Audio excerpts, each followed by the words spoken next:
So we're going to be talking about texting etiquette and all the things that possibly could go right and wrong. And some of this is going to be common sense.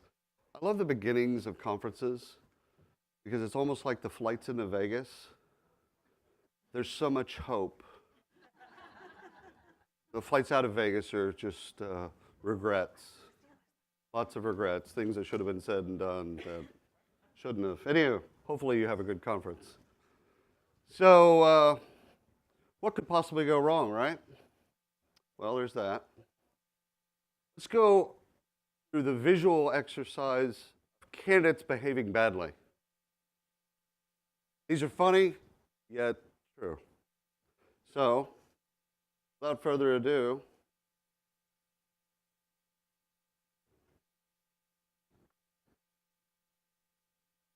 oh yeah, I should mention, there's going to be some adult themes and potentially some adult language because you're talking about texting.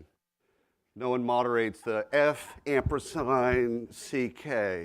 or A money sign HOLE in texting. They might do that elsewhere, but not in texting. So if you're, I would apologize in advance. Things that you've already seen some of it, it's probably a little late. Anywho, there will be some adult themes that we will explore. Remember, these are candidates behaving badly. Shocking in a world where Donald Trump is president. Just kidding. I wore my Russia shirt for a couple of reasons. A, I find it ironic that we're shocked that Russia has meddled in politics when over the course of 60 years we've meddled in at least 120 countries' politics. So there's a deep irony there that we were shocked. We shouldn't be shocked. Anywho, candidates behaving badly.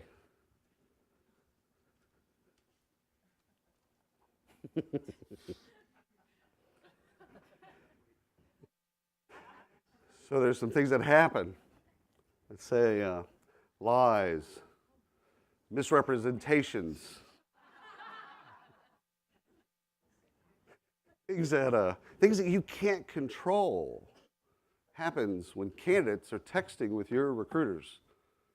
This is about one of the most intimate forms of communication in the world. Well, okay, Snapchat. All right, it's a little intimate. But anyhow, texting. Your candidates and your recruiters, they're texting one another. And sometimes that goes well, and sometimes that does not go well. What we'll talk about here at the latter half is kind of giving you some rules, some guide rules for your recruiters, for your hiring managers, and potentially for yourself, dare I say.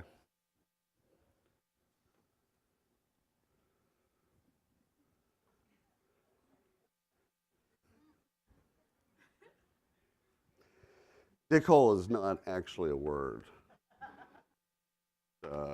In case you're wondering, I mean, it could be.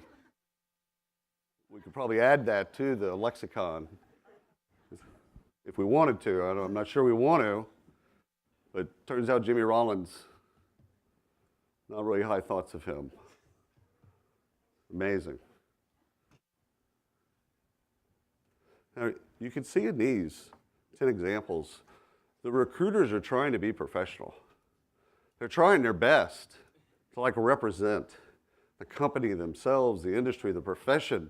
They're trying their best to put a face forward. And the candidates, well, they're not having any of that. That happens every day. Every day your recruiters text with candidates. This happens. Maybe it might not be as stark, but it happens.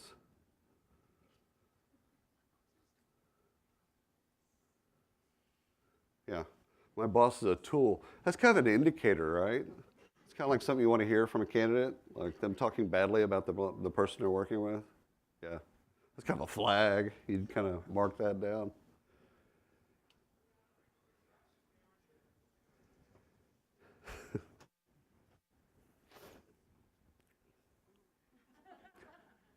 Yeah. This happens primarily in Silicon Valley and Seattle, where you're wasting my time. You should know that not wasting my time is kind of interesting, or does this strategy actually work? So now what we're going to do is we're going to flip the script.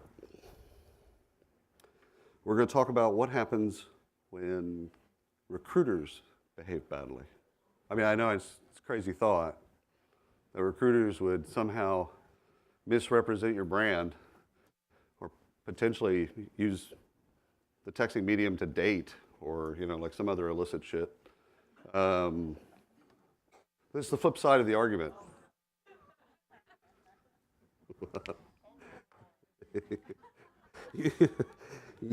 You might not laugh this much for the rest of the conference.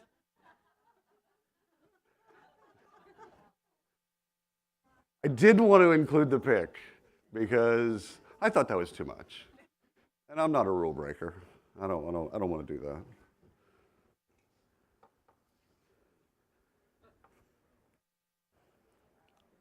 Note to self.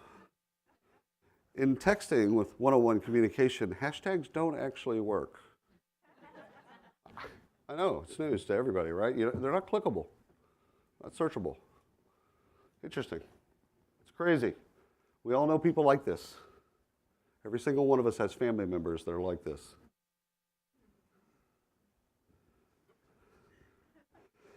Gets off the rails really quick.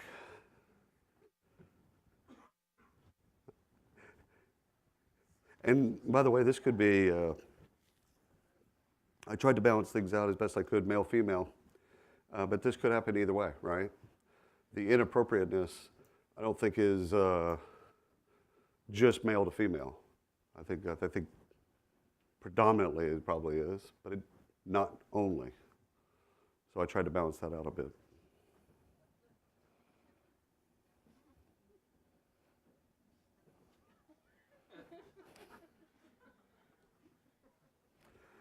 It's the part where you have to mention that you're stable that's fascinating to me. Like you have to remind the candidate, no, we're good. We just laid off that division. That's no longer really important to us. But you're good.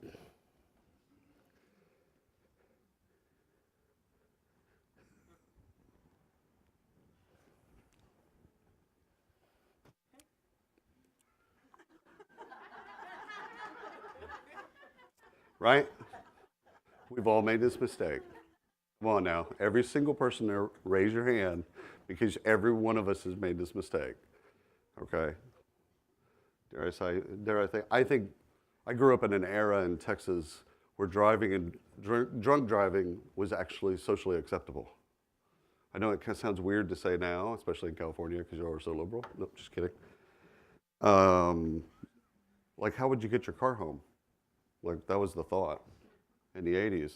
Of course you drove home after you drank, a fifth of whiskey.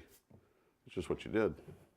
I think texting, distracted driving is actually more important to talk about than drunk driving. Anywho.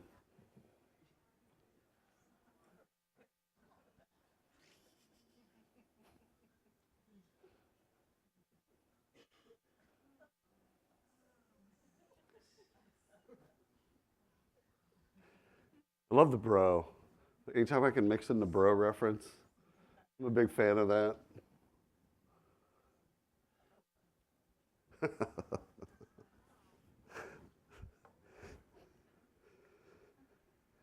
You should only say, I know you appreciate candor when you actually know that they appreciate candor. It's kind of a rule, right?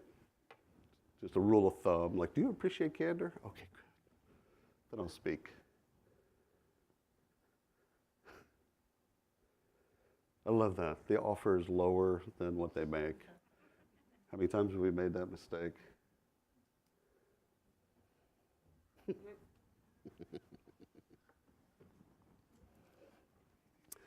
I know what you're thinking at this point. You're like, there's no way this is happening at my job. I know that's what's going through your heart right now. It's going through your heart because all of you love the companies you work with, believe in the values. But we're interacting with a new medium. And whenever you interact with a new medium, there's no rules. It's the Wild West.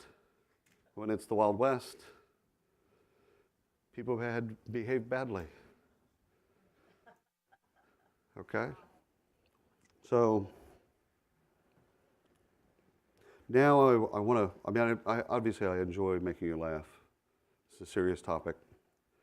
But I do want to actually kind of give you some guidelines. But first, let's smoke some weed. Just kidding. I mean, if you have some, it'd be great. All right. So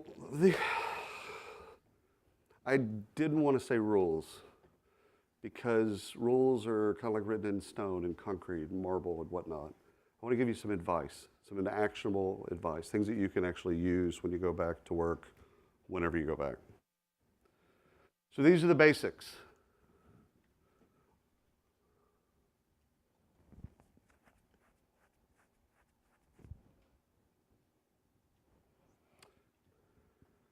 I hate the word pro tip. I think it's douchey.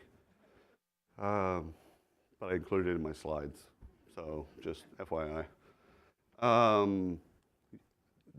That last sentence, the pro tip, is actually real. Everything you do in recruiting and HR is and can be used in a court of law. And we don't think like that. We don't think like that at all. I'm not trying to scare the shit out of you. It's just, it is what it is. We're a litigious society. And so you have to think like that. So all of those funny things that we talked about earlier, all of those can be called as Exhibit A or B. So think like that. There's a real reason we're talking about this. The Wild West, the no rules, people behaving badly, or just being humans, however. Okay.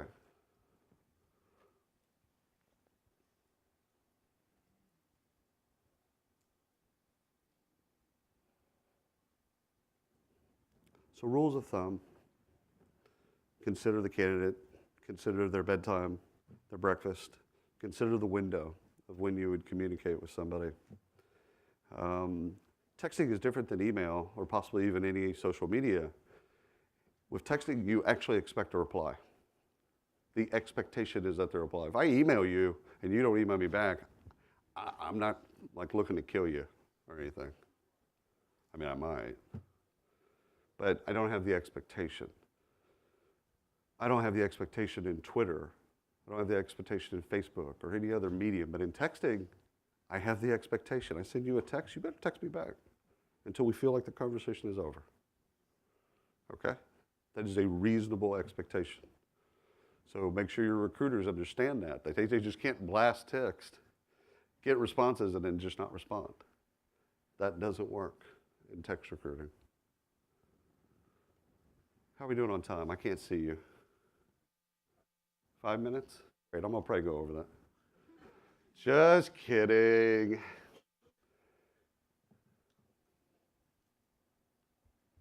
I don't like to read slides. I'm kind of an asshole like that because I figure that, most of you know English and can read yourself. So I apologize in advance. All these slides are going to be available after the conference. If not, you can email me. I'll probably email you back. Just kidding. So the brief and focused pro tip: get to the point. As a recruiter, you're probably already really good at this. You're not into writing novels, probably not even into reading novels. No offense, but get to the point fast, because they don't want to scroll and scroll and scroll and scroll and get to the yeah, there's an offer or there's a thing at the end of this thing.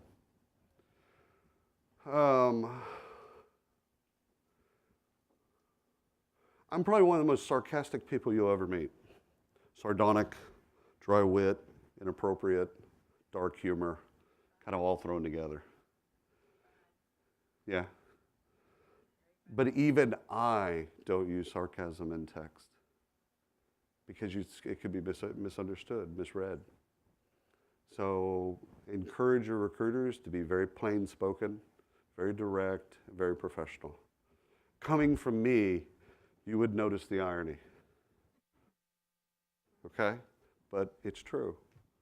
They're representing your brand, they're representing your company, they're representing you, they're representing themselves. So it's very important that they get tone right. This isn't as playful as texting can be. Text recruiting shouldn't be playful. I hate to be the bearer of the bad news. All righty, this is probably the most important slide so far. Is in this new medium, there are different expectations. All right, so we've stated and covered. But acronyms, symbols, emoji, emoticons, if they still exist, whatever, all of those things can be used in other media positively, other than the poop emoji. There's nothing good about that. So they can be used elsewhere. In texting, don't use them. Don't talk to your recruiters about using short text or abbreviations or lingo, business lingo, God forbid. They can use regular English, proper grammar, proper spelling, proper English. Like I abbreviate seriously all the time because I have a problem with sincerity. So, but even in texting, I spell out seriously. So, again, I'm kind of giving you the dark, bad news about this new medium. However, I want to give you some uplifting. It is a wonderful medium to recruit in. It is the future. Candidates actually respond more to texting than they do to all the other mediums combined. So, yeah, you should be recruiting via text, via SMS. Stated and covered. Just follow the rules. I love the all caps one. We all have a family member, right? Some of you have done this. There's like a little place in hell for that. All right. What are we doing as recruiters? We're trying to convert. So text to a candidate, whether it's in a part of a broader campaign, we're trying to convert people. We've identified the people that we want to talk to. We're sending them a message, and we're trying to move them through a process, a funnel, if you will. Not like a toilet bowl funnel. That's completely different. But anyhow, we're trying to convert them into the next stage. And the next stage might be a formal conversation, might be an interview, might be whatever your process asks. But it's about converting. So texting is just a means, like email, like calling, to just get them to the next place. That's how we use text. The pro tip, God, I hate that word. Oh, why did I do that? And this is really important because the texting, that reply, expectation that you're going to come back to me, you've got to know when to close that out and how to do it gracefully. Hey, Jim, listen, we've had a great conversation so far. This job just got filled internally. I hate to tell you that, but we weren't even expecting that. I want to keep talking to you. Be graceful. But you got to know when to end the conversation. This is so much different than email. Because not only do you have to taper it up, you got to do it gracefully. 0 minutes. Yeah, no, that's not what my clock says. I still have a minute. I'm lying. So the last part about driving, again, don't do it, don't expect others to do it. Right? So a couple things as we close. Appreciate y'all coming to this session. Because you have a lot of options today. And again, you're going to have a lot of options over the next 2 days. I wish you well. I want y'all to have a great conversation. I'm going to be here all the way to Thursday. So the last slide is somewhat funny and somewhat not so funny. That's all my contact information. Like people sometimes ask me, like, how do I get in touch with you? I'm like, the internet? You can just go there, type in my name, and you'll find me. Very easy to be found on the internet. And there are many, many different versions of me. Some shown, some not so shown. Anywho, I'm going to be here. We got to get to the next presentation before we get to lunch. And thank you again for being here. And we're going to go to the next speaker.